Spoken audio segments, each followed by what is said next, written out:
Ladies and gentlemen, at this time, I'd like to ask everyone to please be seated. We're going to begin the funeral services of Mr. Burton Richman. We welcome those of you who are online joining us. The family appreciates your presence. Rabbi Ari Hart from Skokie Valley Agudath Jacob will be officiating.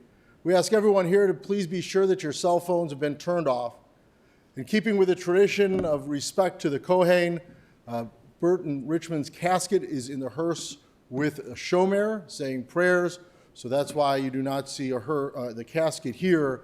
For those of you online, that's the explanation too. Once again, please be sure your cell phones have been turned off as we begin the sacred funeral ceremony for Mr. Burton Richman.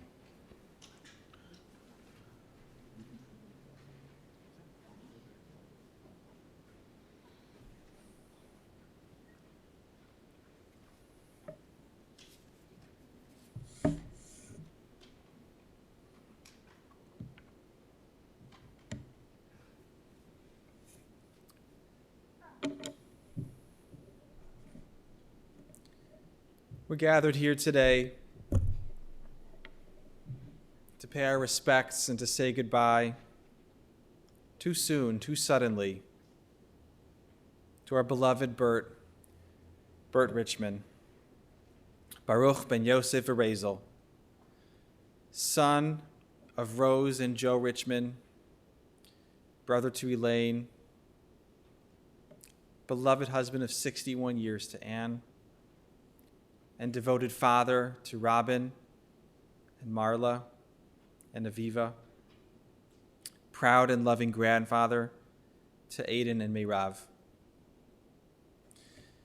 We'll begin this morning with a recitation of Tehelim from Psalms, followed by words and memories from the family, from Anne, from Aviva and Robin, from Aiden and Meirav, representing the grandchildren, and Bram, and then some closing reflections. We'll recite Psalm 23. Mizmor LeDavid, Adonai roi lo echsar, bino desha yarbitzeni almei menuchot yinahaleni, nafshi yishovev yancheni b'magle tzedek leman shemo, gam ki elech begeitz ha'mavet lo yirara ki ata imadi, shivtecha mishantecha hema yenachamoni, Taroch lefanai shulchan neged zorai dishanta b'shem roshi kosi revaya, ach tov v'chesi yudefuni kol yemei chayai, v'shavti b'veit Adonai la'orech yamim. A song of David, the Lord is my shepherd, I shall not want. God causes me to lie down in lush pastures. God leads me beside tranquil waters. God restores my soul and guides me in righteous paths for God's name's sake. Though I walk through the valley of the shadow of death, I will fear no evil, for you are with me. Your scepter and staff, they comfort me. You prepare a table before me in full view of my adversaries. You have anointed my head with oil, my cup overflows. May only goodness and kindness pursue me all the days of my life, and I shall dwell in the house of the Lord for the length of days. I want to invite Anne up to share a few words of reflection.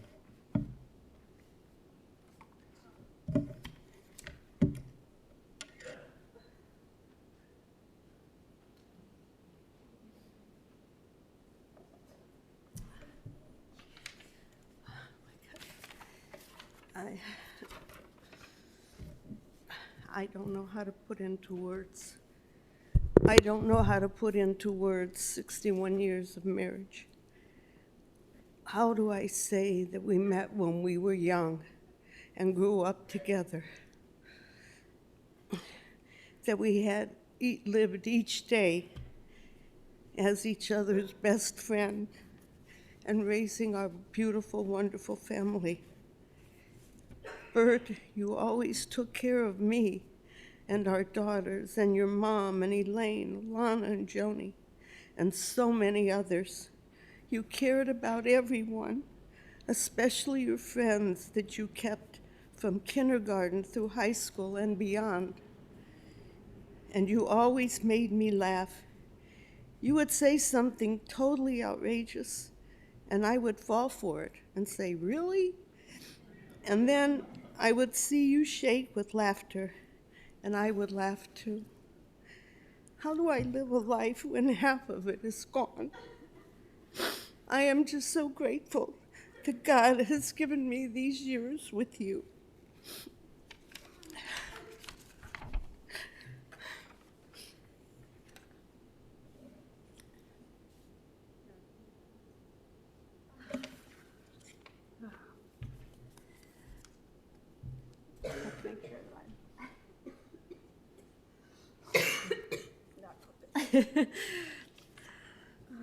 Dad, the paperclip is for you. My father had millions of paper clips all over, and I was constantly collecting them and putting them back in a container. So a poem, an auto-bio poem. Bert, storyteller, friend, mischief maker, instigator, tinkerer, taker aparter, and putting things back together with extra parts left over sometimes. Husband of Anne, father of Robin, Marla, and Aviva, grandfather to Aiden and Mayrav, who brought a sparkle to your eyes and joy to your voice. Lover of opera, pranks, family, entrepreneurial ideas, dogs, baseball, Cubs of course, Paul, basketball, and everything. Who cares deeply for friends, who gives laughter, joy, alternative medical advice, who grew up in Chicago, traveled around the world, wanted to go back to Israel one last time, who touched so many hearts, who wondered about life, how to make it better for others, how to make it more joyful, who had ritual breakfasts with friends, ritual lunches, ritual tea with mom at night, who fed the birds and squirrels during winter, tossing birdseed across the deck, who saved every piece of paper that crossed his fingers, including matchbooks from his parents' wedding and his own wedding, because each paper touched a person he loved, who often greeted you with "Hayo," worked at least one very nicely into the conversation, and when on business calls, ended with "Bye now," but with family, "I love you." Dad, calling your friends and family about your passing was the hardest thing I'd ever done, because I knew with the pain that I would cause with each call, because of how loved you were. And yet, for each person that I spoke to, I was embraced and surrounded by their love for you. Even childhood friends of mine who hadn't seen you in so many, many years remembered your smiles and your jokes and expressed how much they loved you. You touched so many people's lives. Over the last few days, I was trying to think of the moments that defined you and our relationship, and I realized it's not the single moments that stand out for me. Rather, it's an accumulation of consistencies that make up a whole life. I've often told stories about growing up, and people couldn't believe how happy my childhood was, but I truly did have an amazing childhood. You and Mom made a life for us that was filled with laughter, love, and beauty. When I was little, you gave me a camera with one of those flash cube bulbs that exploded when you took a picture. I was fascinated. And when I was 8, you trusted me and taught me how to load, and maybe even more importantly, unload the film in your expensive camera. And you let me use that camera. You were a good photographer. You were an ardent observer of life's little details. And you were curious and delighted by everything around you. You had an amazing eye, and your brain loved solving problems, and your pictures told stories, as did your words. Because of that passion that you shared with me, photography became my art and profession, but you shared more than that. I learned to look for life's beautiful surprises and find joy around me. The beauty continued throughout our lives, through the love and the losses and challenges. You amazed me that you were never regretful. You were present for your family, your friends, and anyone who met you.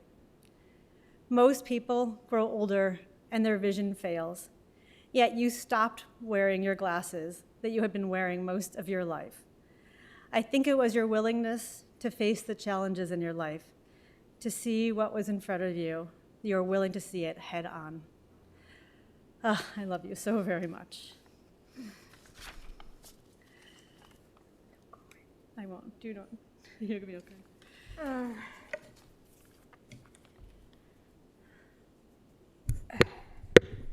I wrote words, and I know most of you know my dad was a storyteller, so I wanted to tell some stories, and I hope I can. Oh, should I take it off? All right. I can't believe that I'm saying goodbye to my dad today, my rock, our family's rock. Thank you. I know it may seem silly to say of an 85-year-old man that this was totally unexpected, but it was. My dad was healthy, active, vibrant, and with it. Just this past Saturday night, he and I even had our own little adventure together. He insisted on driving me to my car because the road was icy. We got up the ramp of his garage and we hit a patch of ice and started rolling backwards. He was in control, but then we started to turn in different directions, and I thought we were going to hit the railing. He was calm. Those who know me knew I was hysterical. It's no big deal, he said, as he does about everything. When we seemed to be going in all directions but straight, I told him I was going for help. I walked across the icy lot and went into the building. No one was there, but there was a bucket of ice. I grabbed it and I came back and I started putting it around the tires. Put it directly in front of the tires, he said, not around them. I did that and it worked. Even at 57 years old, I was still learning from my father. When we went to the door, his shoes didn't have traction and he was sliding. So I held his hand in one hand and the bucket in the other, and we walked across with me dropping like little salt all the way to the door. It must have been a sight. It's another Bert story. I didn't know that it was going to be the last. I am so my father's daughter. I got his curls, his iron stomach. Both he and I could eat anything and never get sick. The spicier, the better. One thing I'm not so excited I picked up was his stubbornness.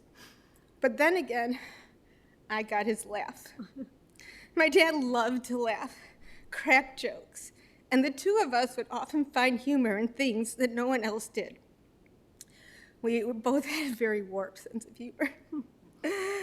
Yeah, maybe mine was a little louder and a little more distinct, but together we laughed. And when it was all five of us, we made quite a guffaw.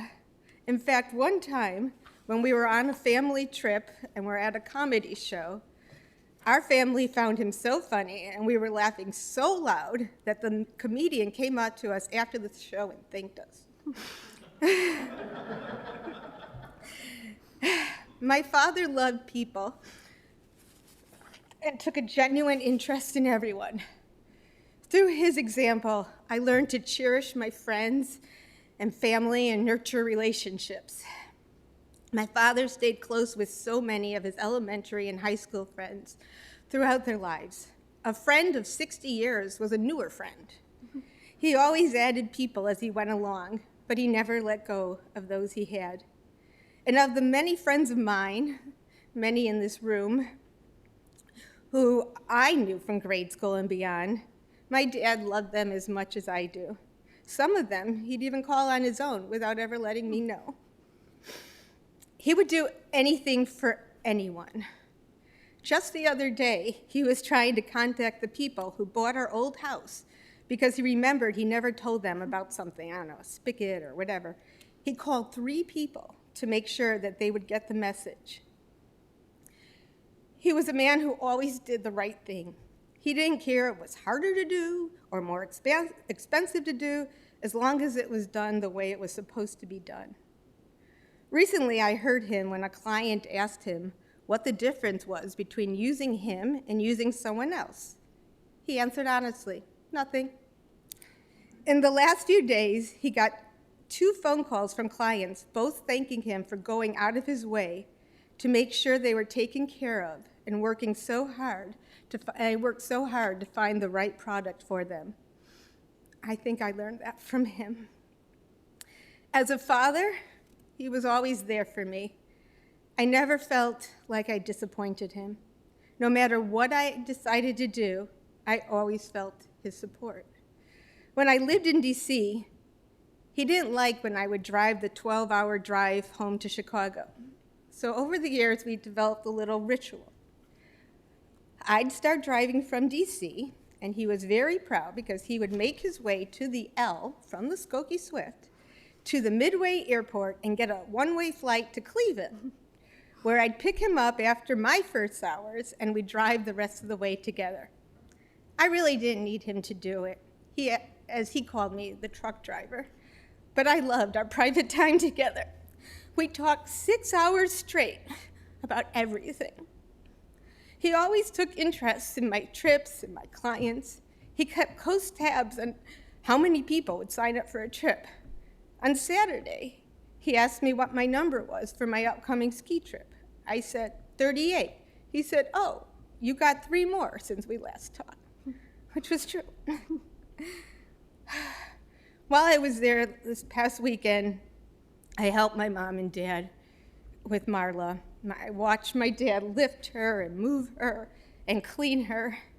And I asked him how he did it, knowing it was so hard for him.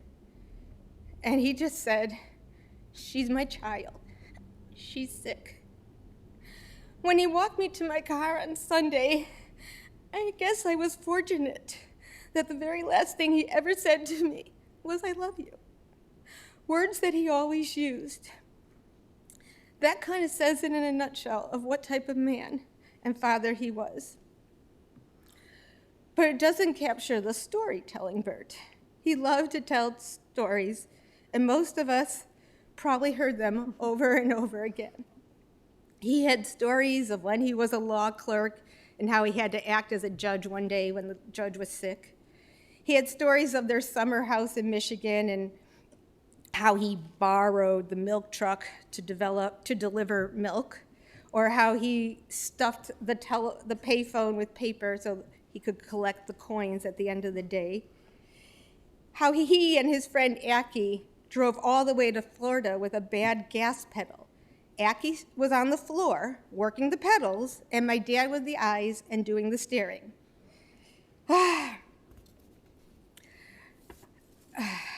But if any of you were ever at our house for Passover or Rosh Hashanah, you probably heard the bird story.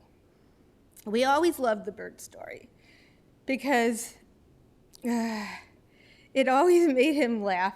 And we did it over and over again because my parents always liked to invite people who needed a Seder or a high holiday meal to the house.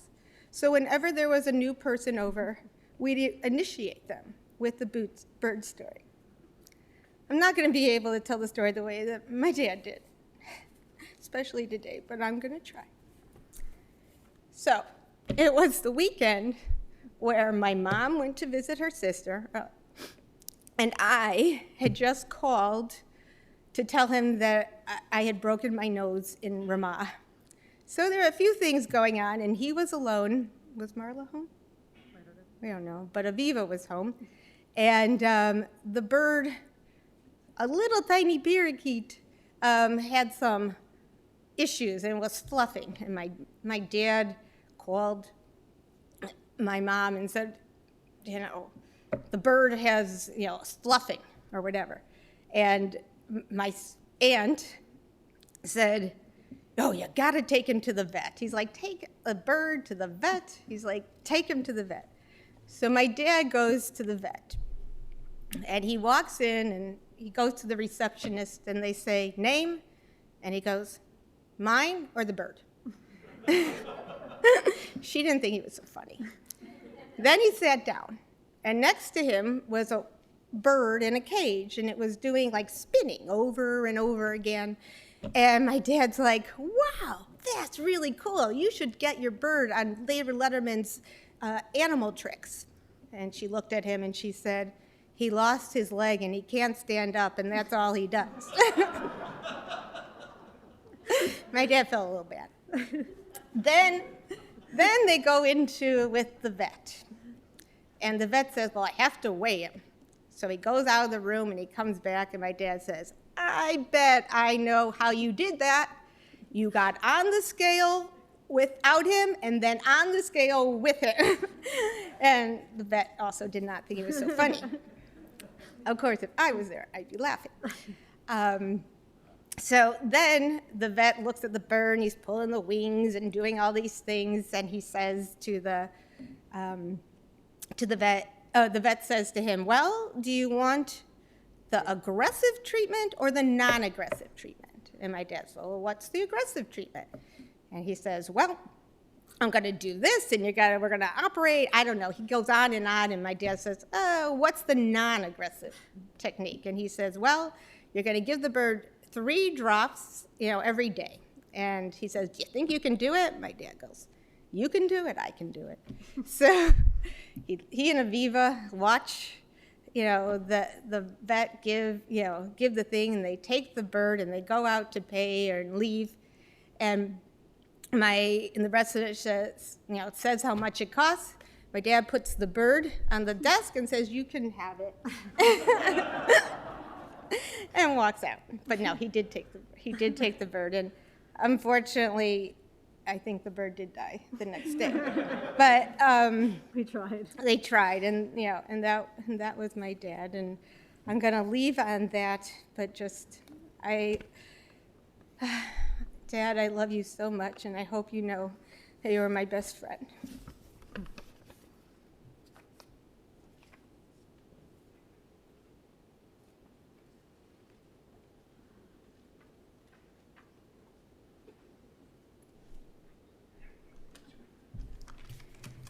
Hello? Can you hear me like this?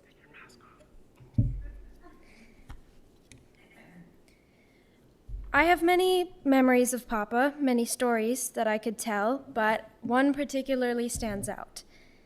When I was about 8, I went traveling with Bubby and Papa. We had a 2-flight travel plan from London to New York and New York to Chicago. Everything was going smoothly, and then, of course, it went sideways. I remember sprinting off the plane, running to our gate, only to find out that the doors had already closed.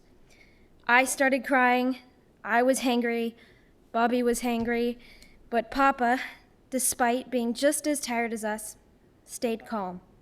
He started cracking jokes, he called the airline, laughed with the stranger on the other line, and had us a new flight within the span of an hour. He handled the situation with the confidence and patience I constantly aspire to. But our adventure was not over yet. We still had to get to a different terminal, get a new boarding pass, and most importantly, some food. I remember that he held my hand and led me through the airport, keeping me calm and making me smile. When we were forced to stand in a security line for what felt like forever, and Bubby was stringing together more swear words than I thought possible, Papa just smiled. He talked with the person behind us, the person in front of us, and the security attendant. I remember being so impressed by how easily he got along with everyone. When we got to Chicago, and I was stressed out from everything, I walked into a house that was filled with the things he remembered I liked. There were books, and chocolates, and frozen grapes, and cheese, and I felt incredibly loved every single time I was with him. I will miss him very much, but I know that he is with me every day. He is with me when I answer the phone, when I speak to strangers, when I tell stories or make others laugh.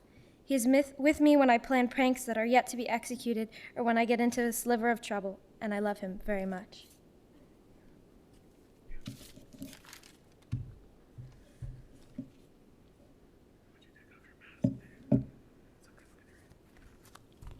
Papa. He was an amazing grandfather, husband, brother, uncle, father, and many more. To me, he was my grandpa, or as I called him, my papa.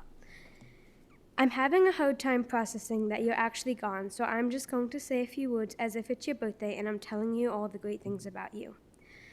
I will continue to tell jokes and your stories because I know that's what you would have wanted. Even though I only knew you for 12 years, I have made so many memories with you, ones I'm going to share. You used to play games with me when we had to wait for something, put frozen grapes in the freezer so Aiden and I could enjoy them when we came to Chicago, and sent me random emails of funny videos just because you thought I would like them. I will miss the phone calls I had with you and seeing your arms open wide to hug around me as I come off the airplane. I will miss getting your hello days on the phone, and I loved your long stories and jokes that always made me laugh. I will miss the magic tricks you did in your hands that still yet to amaze me. I will forever hold these memories with me.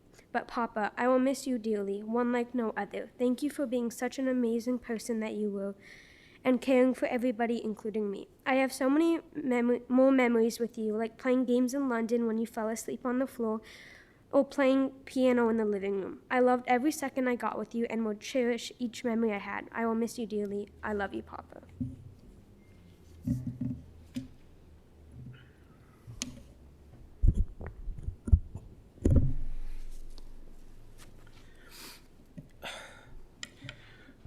Burt lived in Chicago almost his entire life. He loved Chicago. He loved the people. He loved the sports, the food, the different neighborhoods. Burt helped me appreciate Chicago through his curious eyes and his sense of adventure and fun. It was always an adventure with Burt. I loved going to the Cubs game with him. I remember once a friend gave him some amazing tickets in the first few rows. It was so close to the Cubs dugout.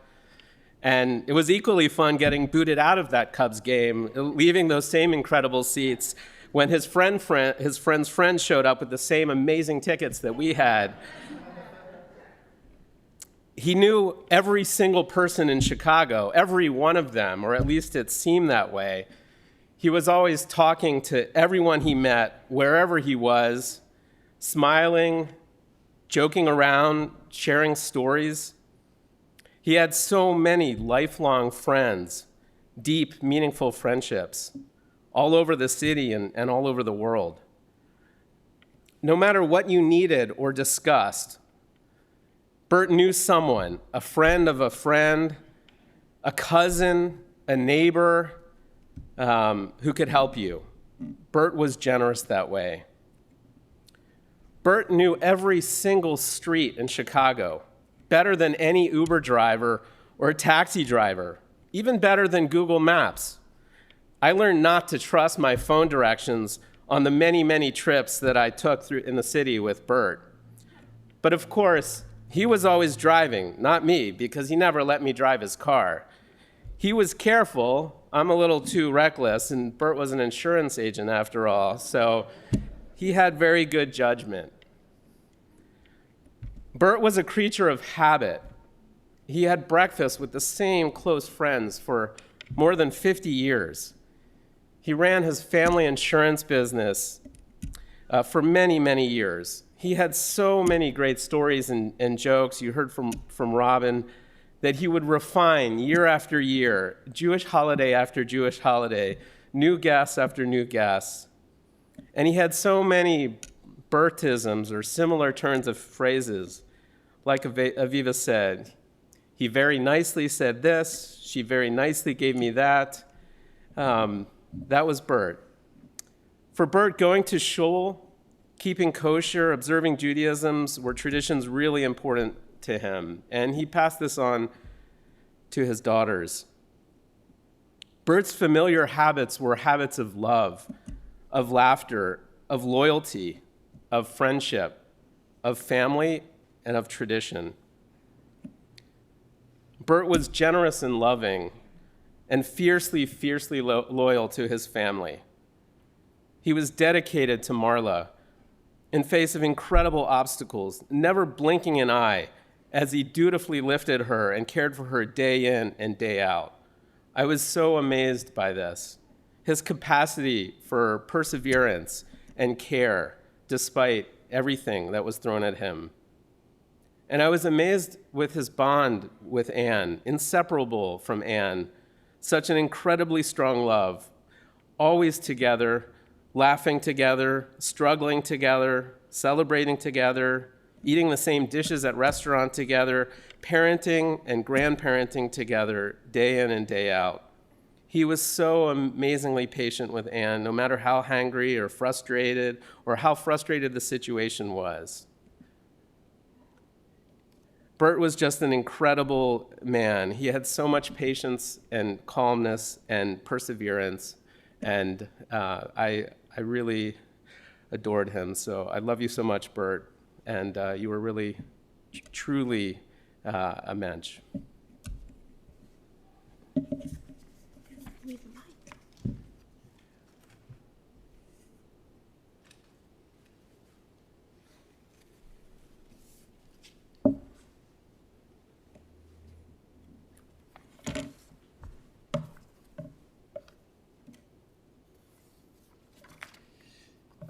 These weeks in the cycle of the Jewish calendar, we're reading the story of Moshe, liberating the Jewish people from Egypt. Now, Moses, the prophet, the legislator, the straight as an arrow, might not be the first person you would compare Bert to, but actually, in thinking about it, there's a fundamental aspect of Moses that Bert shared. In addition to giving the Torah and leading the people and fighting wars, Moshe is fundamentally called a Ra'aya Mehemna, a faithful shepherd. Moses was fundamentally and primarily a faithful shepherd. With many Jewish leaders, this act of shepherding is their primary act of leadership. All of our great Jewish leaders, Moses, David, Abraham, Isaac, and Jacob, they all were shepherds. What is it that makes a shepherd so special and so fundamental to leadership? The traits of a shepherd that God looks for in selecting leaders are compassion, compassionate consideration of the needs of every individual. Every individual sheep is unique and cared for. Hard work. Shepherds work very hard. And never abandoning the flock. A shepherd in Jewish tradition is someone who compassionately cares for each individual sheep, someone who works hard, and someone who never abandons the flock. And this was Bert. Compassionate consideration of each and every individual. In so many ways, Bert lived this value. As a father, a loyal caregiver, he did his best to give each child exactly what they needed. Nothing too big, nothing too small. There was a parking spot at the Art Institute School downtown Chicago, or traveling to Cleveland to drive you back, or connections or help. You said that on the day he died, he was researching ways to connect you with a certain venture you were doing, always thinking of how he could help each and every child in their own individual ways. As a husband, Anne, you had so much love together, so much joy and laughter. And you also faced many trials together, and he was there with you compassionately, always caring for you and trying to help you in the way that you needed. And as a grandfather, knowing the frozen grapes and the books and the chocolates that you liked, always so interested in what you were interested in, curious about your life and your experiences, wanting to know about you. He was a compassionate, considerate person of each and every person's needs. And he worked hard. He worked hard in his career, yes, but more importantly, he worked hard on behalf of those who he loved and he cared for. The physical care, the emotional care he gave to his children, the way he was there for you, Marla, strong with you, caring for you, hardworking. The way he cared and did the work of relationships, and relationships are hard work, and he worked at them, he maintained them. Nurturing them, that relational work of people, of friendship, of neighbors, of community, making up to 40 phone calls a day sometimes to just check in on people, going back all the way to best friends from kindergarten. He worked hard to keep people connected and cared for. And while he was always working hard, everything was always no problem, not a big deal. He downplayed it, he was humble, the way that he worked hard to help and support. And finally, that value of loyalty, the shepherd's loyalty, of never abandoning the flock. Loyalty to family, no matter where you were, what you were doing, through the good times, through the difficult times, always loyal. You could count on Bert to calm things down, to de-escalate, to find a solution, and to make it better, to have your back. At the end of the day, these are the foundational qualities of leadership: compassionate care for each individual, hard work, and loyalty. And these are the fundamental characters of what it makes to be a mensch, to be a good person, a good father, a good husband, a good grandfather, a good friend. It's not about how much political power you have or how much money you make or how famous you are. It's about compassion and hard work and loyalty, and Bert knew this. This was Bert's Torah. This was the Torah of Bert. And it's a Torah we can return to and study. It's a Torah we can internalize and seek to align our lives with. And through our study and the practice of Bert's Torah, of his teachings, his memory will continue to be a blessing for all of us. I want to invite you to rise as we recite a final prayer for the ascent of Bert's soul.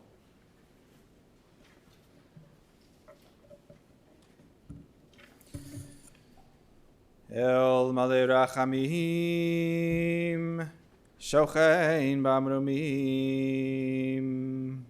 Hamtzei Menucha Nechona, Al Kanfei Ashchina, Bemalot Kedoshim Uteorim, Kezoah Harakia Mashirim, Et Nishmat Baruch Ben Yosef Erezo, Shalach Le'olamo.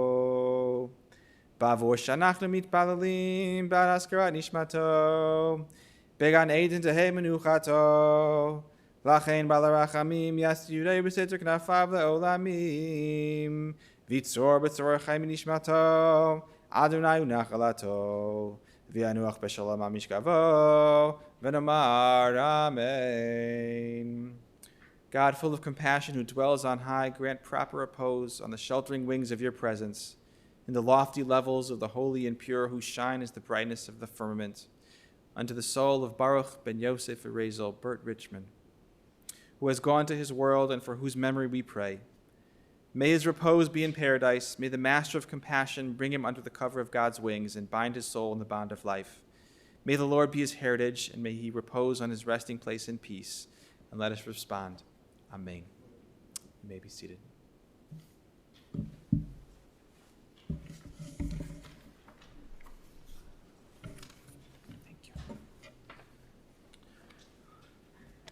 Ladies and gentlemen, the interment service will continue at Waldheim Jewish Cemetery, located at 18th and Harlem in Forest Park. For those of you who will be driving in the funeral procession, the procession will be forming in our parking lot. Please obtain an orange safety funeral sticker to place on the right-hand side of your windshield. Have your bright lights and hazard lights on at all times. For additional measures of safety, we will be providing a car in the back of the procession to hopefully keep other cars from entering the procession. And for your own personal safety, I strongly recommend using a horn liberally as you're going through the intersections. Please do not speak or text on your cellular phone while driving to the cemetery. Memorial contributions in his memory to the Marlowe Richman Healthcare Fund. That information is on our service folder, as well as all the information about the virtual Shiva. For those of you who are joining us online, that information is on our website. And if you want to join any of the Shiva or the donations, you can just click on the URL. For those of you who are driving to the cemetery, we do ask when the family leaves to go directly to your car. At this time, I invite everyone to rise and stand in place as we escort the family of Mr. Burton Richman from the chapel. Then you may return to your cars. Please rise.